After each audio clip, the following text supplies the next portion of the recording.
What's up, guys? What's up, Internet World? News 19 Nerds. We're talking House of X and Powers of X. I'm no X-Men expert. I love the books, but to talk about this book a little bit more and what it means, I brought in some experts. Guys, tell them who you are. No cursing. Hi, I'm Eric Woodard, owner of Scratch and Spin Records over in West Columbia, and I'm here today to talk about House of X and Power of X. And I'm York Homan from Heroes and Dragons in Columbia, South Carolina. So, let's start it off. Hot take. Is this the greatest X-Men story ever told? Pretty much. I can't say no. I mean, it's too wild. Is it? It's too much. There's so much going on. And, Okay. Still have no idea even what I'm going to be looking at tomorrow when I open up the book for the first time. So, Okay. This sort of cliffhanger is just unprecedented for me. I mean, reading them as a kid, they never built up anything quite this big, I don't think. Eric, what about you? I agree. As a kid, X-Men was one of the first books I ever read, Uncanny X-Men 173. And, traditionally comics have always been a serial. I really, and it has always been kind of like an ongoing, serial format. But I think as comics have progressed over time, the writing has become more complex, the stories more mature, and I think Hickman has always been kind of like on the cusp of really, melding the quality of a novel and the complexities of film with the comic book format. And I think, like you were saying, it is so layered, it's so complex. I read an article and Hickman said that he wanted, as each issue came out, he wanted it to almost like revise and redefine what the previous issue had been. That way the reader would have to go back and reread it. He did I would say the first one was good. The House of X, the first issue was good. To me, it was the first issue of Powers of X and Mariah McTaggart's issue. The Many Lives, that was the one that just blew my mind. That was pretty. I did not see any of that coming. We talked a little bit about this. How did we all miss this? I mean, we read it, but how did we? I mean, the solicitation for this was what, May? Previews, May. How did so many people miss this? I remember you did a midnight release for it. I'm gonna be honest with you. I saw more people for Detective Comics 1000 than for House of X. For sure. Yeah. And I'm not knocking Detective Comics. Batman is one of my favorite characters, but House of X blows anything away that I've read maybe in the last 5 years. Well, I think fans are, definitely kind of jaded coming off some less than stellar releases and rehashes of the X-Men. I kind of was myself even. When the last one came out, I was excited about it. This is like the first big X-Men release since I've been owner of Heroes and Dragons. I want to throw all my weight behind it, but I'm just not really feeling the mojo yet. I have to say I was with this one. I felt that little special tingle, spidey sense, if you will. Your Peter tingle? Yeah, right. Wow, isn't this live? Hi, Leroy. How are you today? But still, I wasn't completely sure, that people would come out for it myself, and I went light on it, and I'm sure you sold out day one too, right?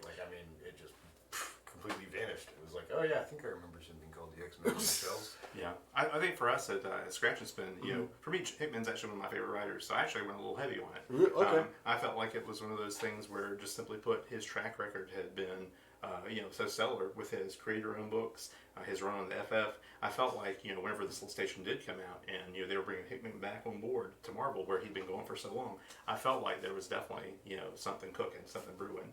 Now, of course, we did sell out, but I felt like it was one of those things where, for me, much like yours said, I wanted to support it because, I love the X-Men. Like I said, once again, it was the first comic I ever read. I've been, following it every issue, since 173. So, Wow. It's one of those things So where... you never gave up. No. Now I will say this. I did. I will say this.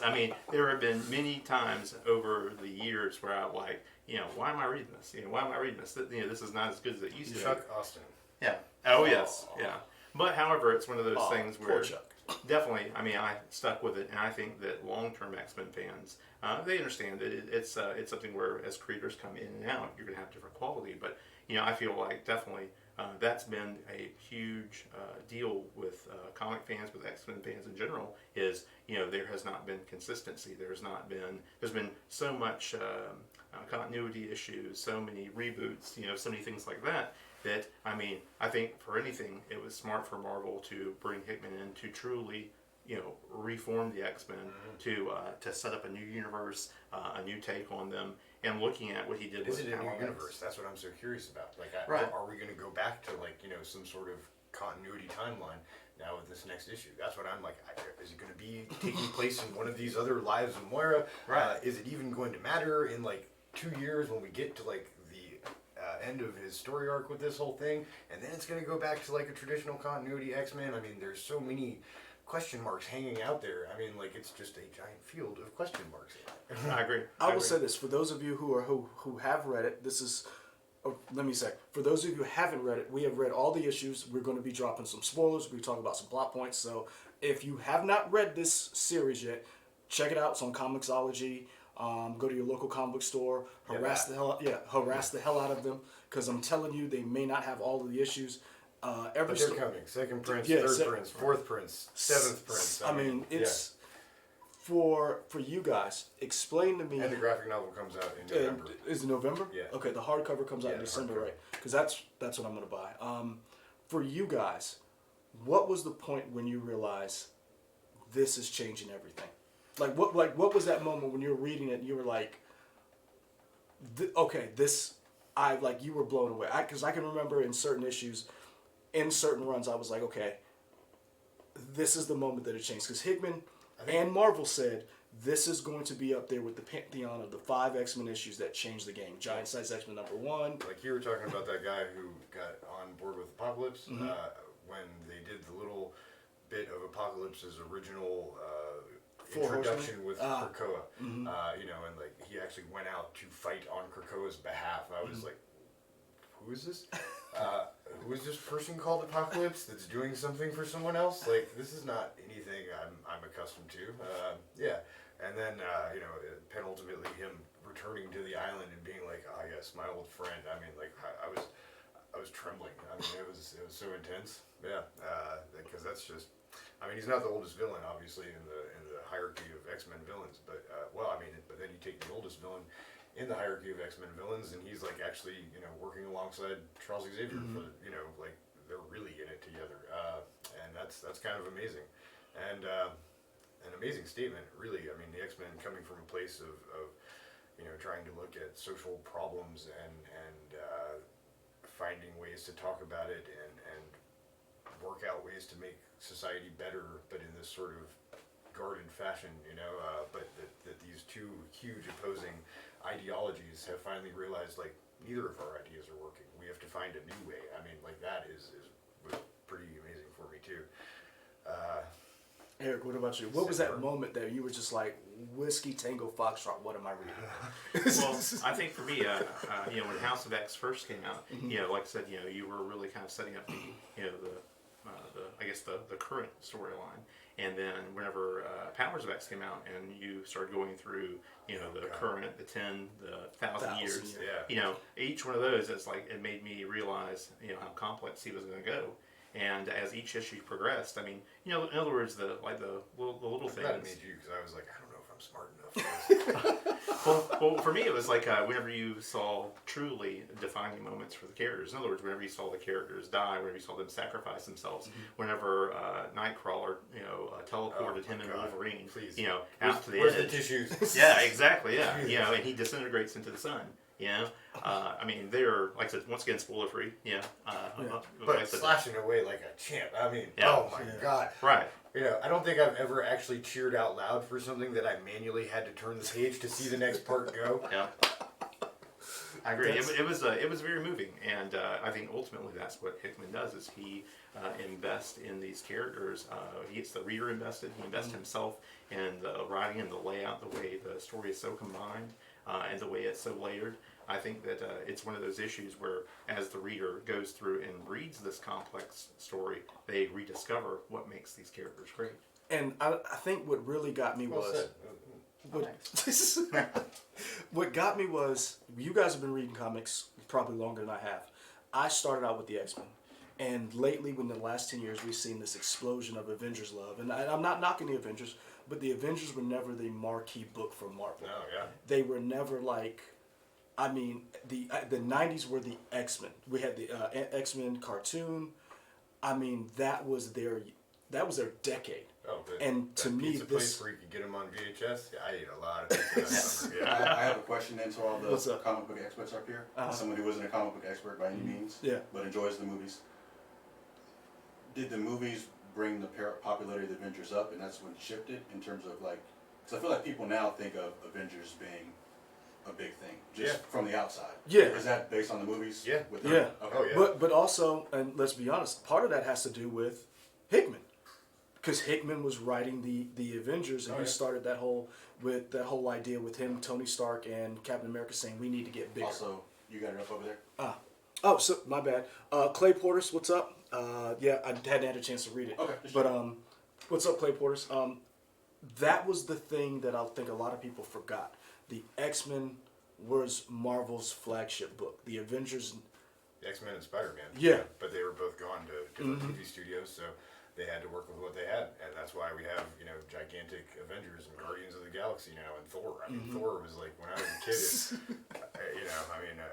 I'll pick it up if there's nothing else on. The No shelf. disrespect to Walter Simonson. Yeah, but no, not it at was, all. I mean, it was but Thor was not a Ray Mar- Bill is still better. throwing shots today. But you're right. It really was. To me, does this put the X-Men back on the map as Marvel's key franchise Oh, I think this puts. as far as comics? This they just threw the map off the table and said, "Here's a new map." I mean, like the MCU Volume 2.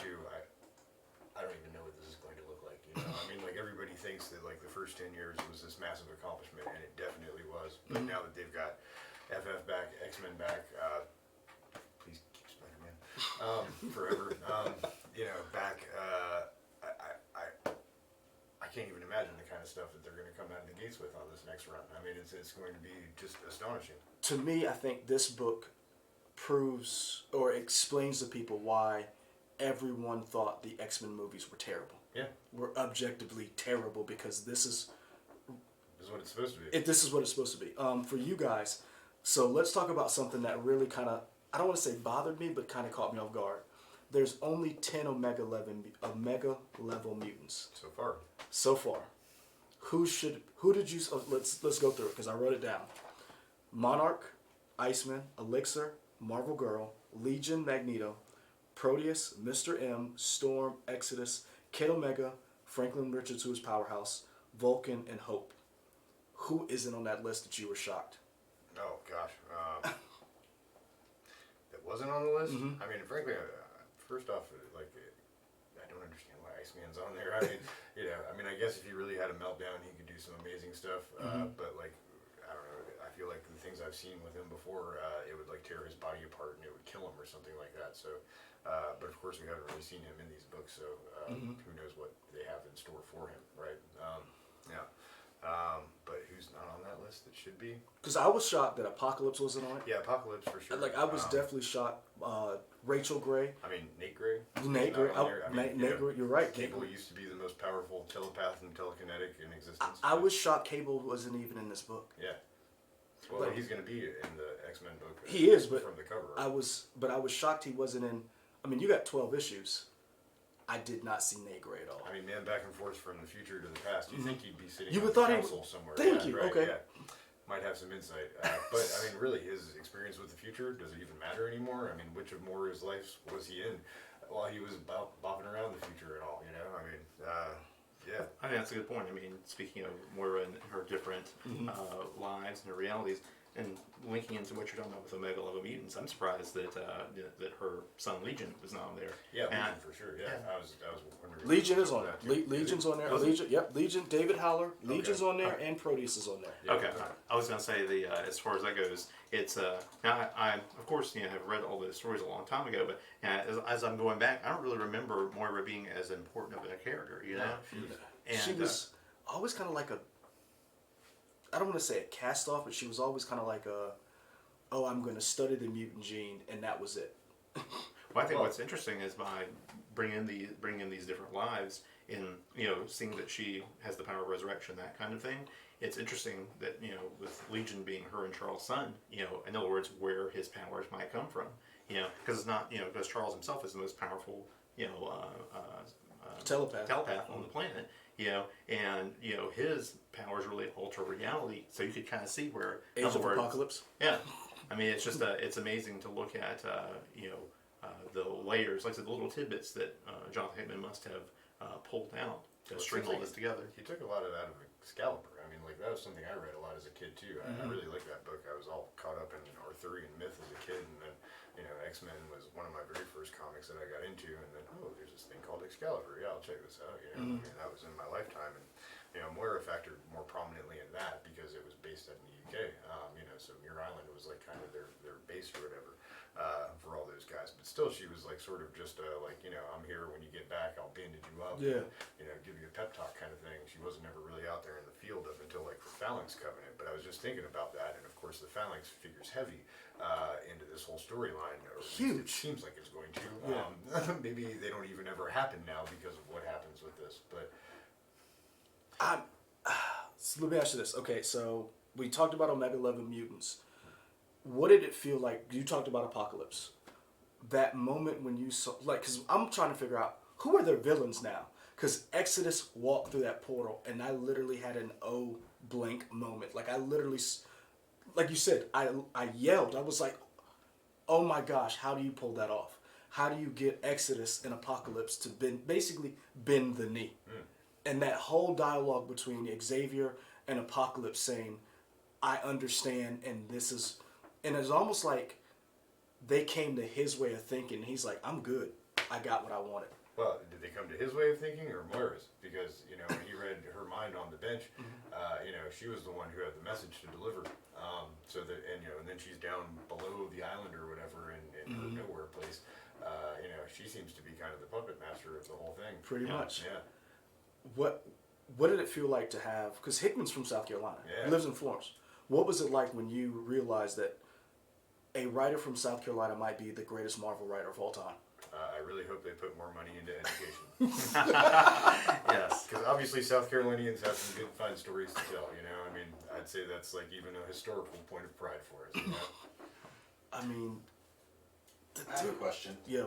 For the comic store owners, for you guys, does that increase because people are talking about Powers of X and House of X, and this guy is he's a South Carolinian, do you guys see like an increase in sales because of that, or is that something that you guys are able to capitalize on in terms of like, hey, these stories will be written by a South Carolinian? Is that something you guys tie into in sales or anything like that, or is that anything you do at all? On my side, definitely. I mean, I don't know. For me, I'm definitely, I'm proud of Columbia. I'm proud of South Carolina. You know what I'm saying? I mean, I grew up in that age whenever, like, they taught South Carolina history, and, you watch Good Sam Lampers and the Sam Lamper Show and God. things like that. You remember that? Wow, dude. And, I guess I show my age. Back. Yeah. Oh, hey, I remember it, yeah. But I mean, I think it's one of those things where, personally, I mean, I don't know. I think that is a source of pride. I think that it's one of those things where you can, come to a customer and be like, you don't have to be some guy living in New York City, you know what I'm saying, to create a wonderful, great story. And I think it's inspiring for like the next generation of creators. I mean, if anything, if we look at our local creators now, like Sanford Green and Chuck Brown, those guys, came out with Bitterroot, you know what I'm saying, basically developed it over a 2 or 3 year period, came out with a book, you know what I'm saying, 5 issues, a summer special, and boom, it's been optioned. Yeah. I mean, Ryan Coogler, and we interviewed him. Well, Michael and Lauren interviewed him last week. Interviewed Sanford, not Ryan Coogler. Yeah. Just to be clear. But the thing is, the coolest thing, and we got to find a way to get that video up. Sanford said Ryan Coogler reached out to Legendary when he realized that the book got optioned. He normally a studio reach out to a director, is like, hey, we got this. He reached out to them and was like, I want to be a part of that. Nice. And that dude is from South Carolina, teaches at Benedict. Yeah. Goes shops at your guys' stores. We could literally call him and could talk to him right now. That to me was awesome. Let's all do it at the same time. See who he picks up on. I'm gonna get my feelings hurt because he might pick up the phone from y'all before me. What is the coolest thing for you guys as owners? Like, did you see new customers? Like, what was it like when you every Wednesday? When you opened those doors and you had people coming in, did you see new customers? What was it like for you guys? Out of the woodwork. Really? Right? I had 20 guys sign up for it in 1 week. Right. That hadn't probably bought comics in 7, 8, 10 years or something like that. And that was that okay, I mean, this is what needs to be happening in the industry. When you see that sort of excitement and guys get reignited and passionate about what's going on, and then not just that one week, but then every single week after, they're there waiting at, as soon as you open the doors, they can't even stand it. They've got to get their hands on that book. They must know right now what happens. I mean, that's when comics are at their best. Yeah, I agree. I think that's the whole point of monthly comics, of floppies, is that you leave them on a cliffhanger. You know what I'm saying? You do such great storytelling that it wants people, it drives people to the stores. I mean, and ultimately that is what comics need to do in general. I mean, there's nothing wrong with a story that's one and done. I actually miss that format where you get a good quality story. It's all in one issue, and then we move on. But I think that as the comics audience has matured and progressed, as you look in like pop culture and other forms of entertainment, like Netflix shows or HBO shows, where it is a long progressed story that is layered, comics need to reflect, that new way of telling stories. I think you need to appreciate the one and dones, but also it does show the progression, and that's why I think Hickman is really the writer people should be looking at, and what writers would want to be influenced by and move towards, because he's looking at telling the story on so many levels. Those poor writers that have to look towards him and be like, I can't do this. But you know what? You brought up something that it blew my mind. Comics used to educate me. There used to be themes, words that were used that and you talked about, I don't know if I'm smart enough to read this. I remember reading comics. I get Scientific American every month, and I mean, some of the concepts that he's dealing with of like future tech and technological societies and stuff. Warren Ellis, the same. So far advanced of where we are now. I mean, like a lot of this stuff is just sort of barely beginning to be discussed really popularly, and this guy acts like he's been reading it since he was like 4 years old. Like, no, I got this down.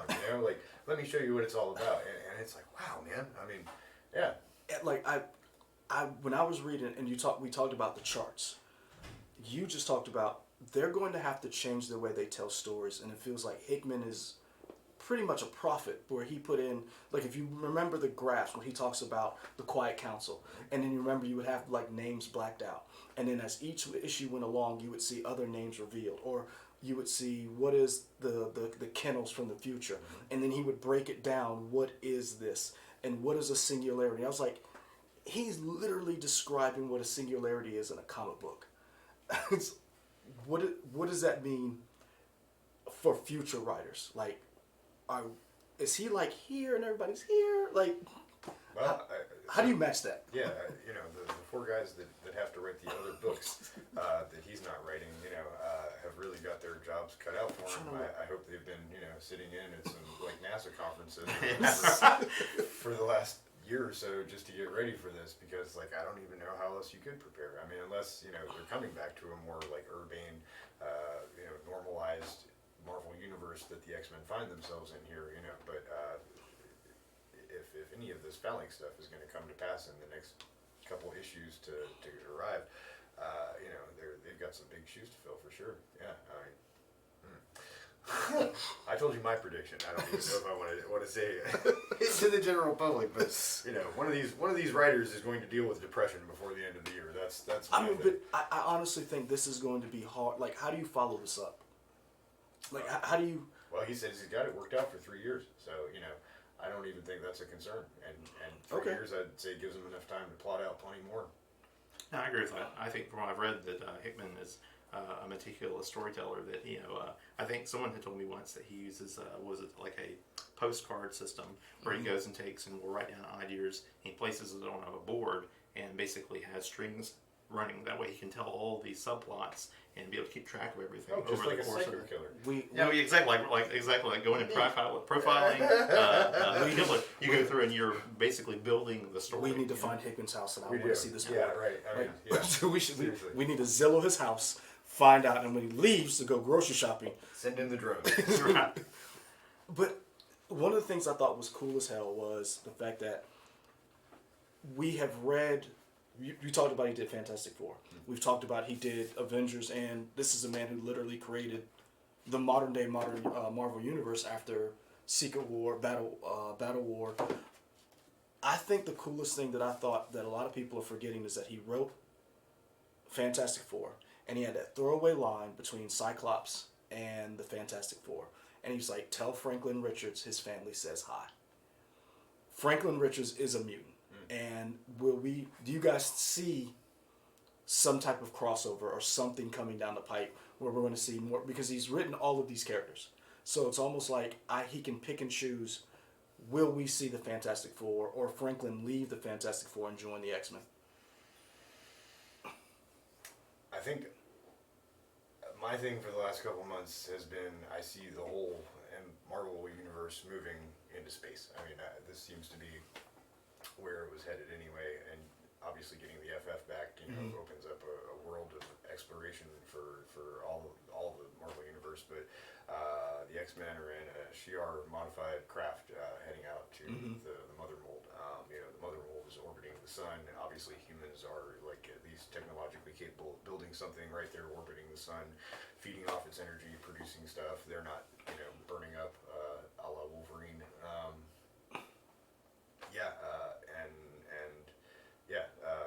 wouldn't be surprised at all.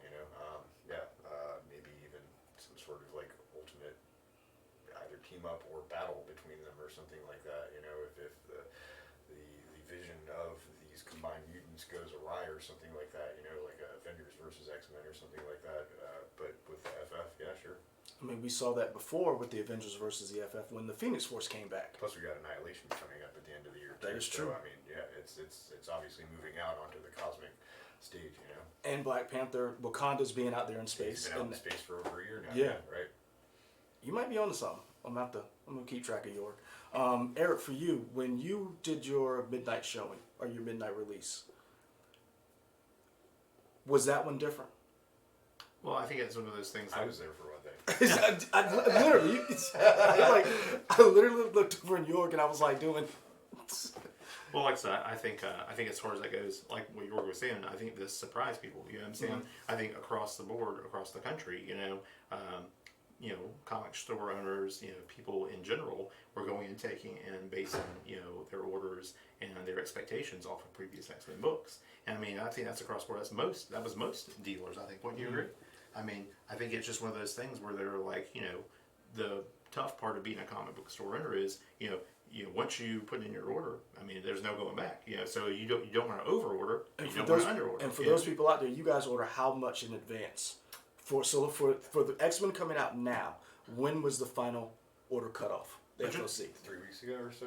Right. Yeah. This was the last time we had a chance to adjust it, but initial orders would have had to have gone in 2.5 months or so ago. Right, and I mean, I think that's the big thing. That's why there's so many printings now. I mean, like at Scratch and Spin, like we've stocked every single reprinting as it's come out because the buzz has been so great. Sold out of almost all of them within a day or two. Right, yeah. And I think that's the key thing is that as this series has come out and people have, like I said, rediscovered that love of the X-Men. I mean, that's what truly Hickman's done is he has gone through and taken and, like I said, once again, taking those characters that we all really love, Wolverine, Cyclops, Professor X. In other words, and what is thematically, the whole idea has always been, whether it be in the movies, whether it's been in the comics or whatever, is this coexistence, Charles' dream, which of course, mirrors the idea of, Martin Luther King, I think that's the whole beauty of the X-Men is it symbolically, over the years, it's always been socially relevant.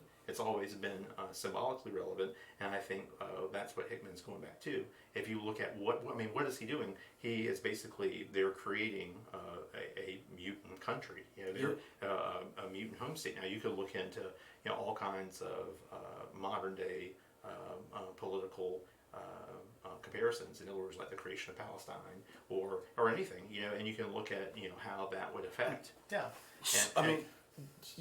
what you're talking about is he's literally taking a marginalized group said, we don't want to live with you anymore.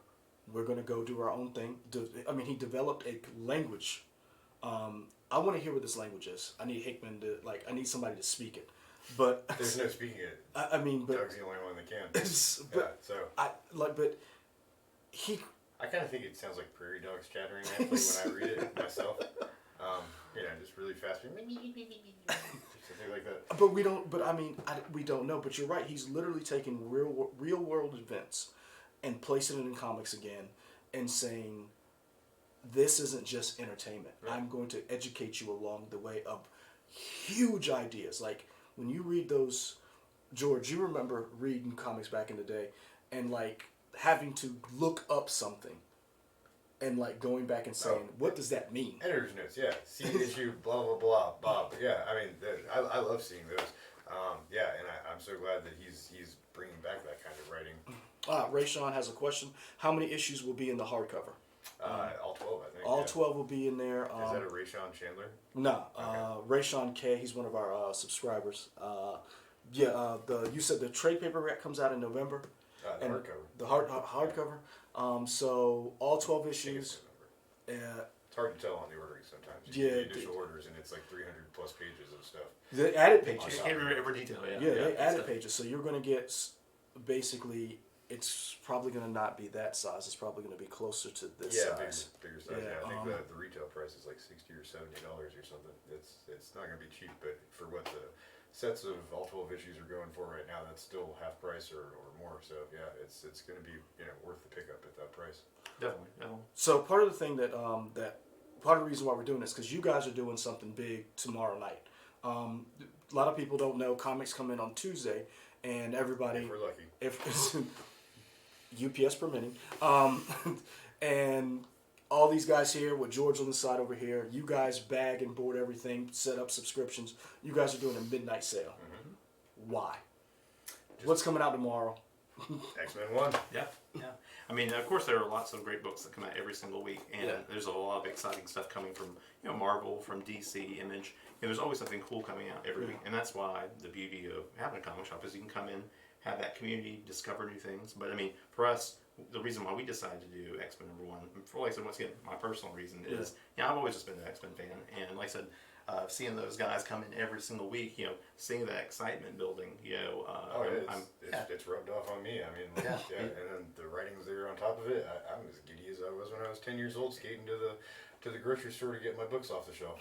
Exactly, and then that excitement's why we decided to do a midnight, and then to go and take and add to that excitement, bringing big sale, like we're having cosplayers, we're gonna have some really great local folks. We have a cosplayer that's gonna be doing X-23, one that's doing Emma Frost, and one that is doing the Dark Phoenix.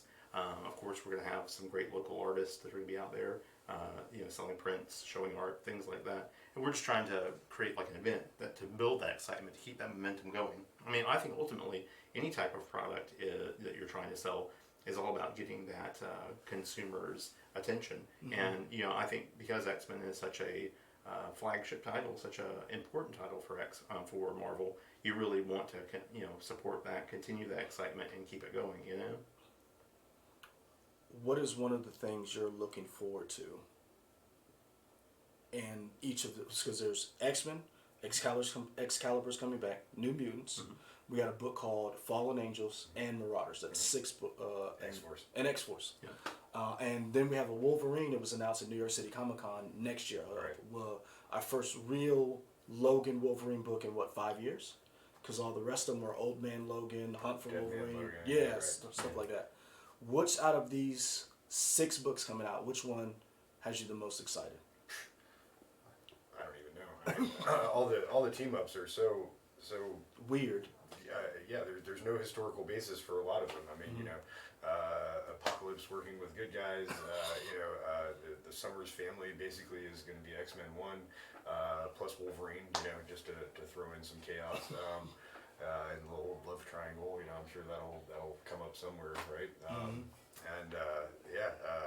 I'm excited about New Mutants. I think that's Really? going to be a good Okay. one. Yeah, they had that, was it War Children one-shot that came out recently, and that was Chris Claremont and Bill Sienkiewicz, and that kind of that kind of got me excited again. I remember those early issues. The nostalgia train with Yeah, for sure. And so I think that kind of stirred that pot, and so I'm really excited to see what they're going to do with New Mutants, and of course everyone that was a '90s kid remembers X-Force, so I think it's one of those things where those kind of key titles people are definitely going to be excited about, And I think that the smaller titles like Fallen Angels, things like that, are probably going to throw us for some surprises. Yeah, I think there'll be a lot of surprises in those books, the Marauders and Fallen Angels. I'm most curious, really, I guess, about Excalibur. I mean, like I said earlier with Moira factoring so prominently in this new storyline, that's where you really get to read the most about her in any of the X titles prior to this. So, I'm sure they have some interesting things planned for that one as well. And now, so we've got the midnight showing. Tell me a little bit about, because at the end of the month, comic stores do a free comic book day. So tell me a little bit about what and what's it called? Is it not? It's Halloween Comic Fest. Okay, tell them what Halloween Comic Fest is. Free comic book. All you have to do is come out to the local comic shops, scratch and spin, Heroes and Dragons, Cosmic Rays Not Pictured, and we will give you free comic books on October 26th. It's that simple. Yeah, it was a secondary event that was started by Free Comic Book Day, and I think it's one of those things where, of course, it's Halloween themed. They do reprints of interesting key issues or Halloween themed books, and I think it's one of those things where, it's definitely another way to get people in the store because it is running on that Halloween theme. They give out mini-sized comics that work great. For trick-or-treaters. I know a lot of stores across the country will do they'll go along with trunk or treats at local churches, or at their own stores they'll have Halloween parties and things like that, and have kids come out in their costumes, and it's like the perfect little thing to drop in their little Halloween bag or their little Halloween container. So you've got that, and then you've got the full-size comics that they print, which of course are going to appeal to the comic collectors and to the general public. I mean, the whole point of Free Comic Book Day and Halloween Comic Fest is to Get more people into comics. Exactly, yeah, get more people in the door, and I mean, nobody turns down free. Free is always good. So yes, come out to your local comic shop, get some free comics. Are we in the golden age, a new golden age of comics? Because I mean, we're talking about X-Men right now, but me and you, we talked about Deceased. Right. You talked about Hickman's other books. Everything from Captain America to Black Panther with Batman and Tom King going on right now. Detective Comics is great. You've got the indie books with Something is Killing the Children, the Once and Future King. I really like Once and Future. Dan Moore's art is beautiful. I can see why it's sold out. But you have so many great books out there, and series ending with Wicked and Divine. And are we living in a golden age? Like, is this the new, future generations, your kids are going to look back What and do be my like... Goosebumps say to you? Yeah, I agree. I totally agree with that. I think that the comics right now are where there was that bubble in the 90s and everyone was into speculation and collecting, and there were a bazillion covers. Of course, Marvel has unfortunately gone back to that bazillion covers thing again. But at least they're doing it with quality work. really good art, Right. And I almost see that as a legitimate thing now. I mean, there are certain guys that come in that only really are buying for the covers. Right. But it's because the artwork is so good, I mean, I on the one hand, I'm worried about it. On the other hand, I'm like, man, I can understand why they're doing it. Why they want to invest their money into that. And so it's expanding the hobby in a way. Whereas, back then it was just sort of wanton speculation, and there's a bit of that going on nowadays, but it's mostly driven by the quality of the work, the storytelling, and the art. Right. And that was the problem back then, was it was just the art that was driving. The story was not there. But I think now, like you say, that it's quality on both ends, and across the board, there's a huge interest, not just from comic book readers, but from people that are into multimedia and other things that are helping fuel the interest in comics. And that's why, Boom Studios has done so well with, Once and Future, and with some Killing Children, why Image Comics has blown up. And I think that's why so many of the big creators that work for Marvel and DC are doing creator-owned books, because the opportunity is there, the quality is there, and the interest is there. You speak about variant covers. I have the first print, whatever, but I'm buying all variant covers because I actually want to frame them. I love Art Germ's work. I bought, anytime he does a Wonder Woman, I pick it up. I picked up Frank Cho's variant covers because I love Frank Cho's work. Yeah. So I see there's a difference. A lot of people are the 90s back, and I'm like, no, because we're not speculating to think we're going to put our kid through college. Because that's what people were doing. They were thinking, if I buy this X-Men #1 that sold 7 million copies, it's going to be worth X amount of dollars. Right. And I mean, it's not a trumped up event like the death of Superman. Where, I mean, if you see it on the national news, local news notwithstanding, but the national news, chances are it's going to sell millions of copies. Yeah, everybody's going to go out and get it, and then, like any other industry, it's all supply and demand. So if there's millions of copies out there, the supply is everywhere. So the demand is low. But House of X and Powers of X, you're just held up a fourth printing of those. Not 3 months after they first came out. We're up to fourth and fifth printings on these things now, and there is not nearly enough supply, even with all this, to meet the demand. So Like, my wife may hate me, and I hope she never watches this video. I may try to get every single one of these covers. That's how much I love this book. Like, I would, if I had a room in my house, this book would go. I would probably try to frame every seriously, cover. right? Like, because they were just that good. When you look at. That's what I did when I was a kid with Age of Apocalypse stuff. I had one whole wall in my room that was every issue of all four, 1 through 4 of all the series that came out and all the lead ups and after books. Yeah. I will say that this House of X made me excited for the X-Men like that. Like this. I had not been that excited for an X-Men book in so long. And I gotta say, thank you, Hickman. Indeed. Thank you, Hickman. Let's wrap it up there. Guys, thanks for watching. Check out your local comic book store if you're not here in the Midlands. But if you are in the Midlands, check out Scratch and Spin, Heroes and Dragons. And shout out our buddy Ray from Cosmic Rays. They're going to be doing a midnight showing. I keep saying midnight showing. Midnight release for these books. I cannot tell you enough how much shop local. If you can't find them, and your store is sold out, always check out Comixology.com, because at least you get to read the book. And I believe if you sign up with Comixology, they do ask you what your local comic book shop is, isn't it? No idea. Sure. Yeah, I gotta go check that. But usually when you sign up, they'll ask you who your local comic book store is, and I do believe that does count for sales as far as a comic book. So I can't speak enough. We're gonna wrap this up, so we're out. Yeah. Peace. Tuesday, October 15th at midnight. Michael.